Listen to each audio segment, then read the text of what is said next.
ছবিটা আপনারা অবশ্যই অনেকজন এতক্ষণে ফেসবুকে অ্যাভেলেবেল দেখে ফেলছেন এবং কোন বিষয় সেটা জানার জন্য কিউরিসিটি আপনাদের আছে। আমি আপনাদেরকে জাস্ট আগে ছেলেটার পরিচয় সম্বন্ধে কিছু বলি, যেটা লেখাটা ঢাকা বিশ্ববিদ্যালয় শিক্ষার্থী সংসদ গ্রুপ থেকে কপি করে নেওয়া, ফেসবুকে অ্যাভেলেবেল পোস্ট হইতেছে। তো আমি এখান থেকে আপনাদেরকে জাস্ট বলতেছি। উনি ছিল ফজলুল হক বাসী, বরগুনা পাথরঘাটা সন্তান, মেধাবী সন্তান তোফাজ্জেল ভাই। ভালো রেজাল্ট নিয়ে পাথরঘাটা কলেজে ভর্তি হন। ঠিক ওই সময় তার ভাগ্য তার সাথে নিষ্ঠুরতা করে।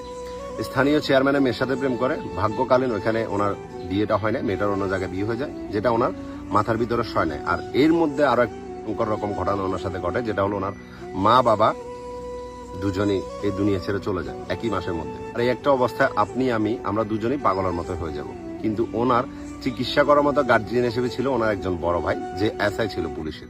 কিন্তু চিকিৎসাধীন অবস্থায় ওনার ওই ভাইটাকেও আল্লাহ পাক উপরে তুলে নেয়। দেন উনি একলা এই দুনিয়াতে থেকে যায়। অনেকগুলা নিউজ আমি দেখলাম।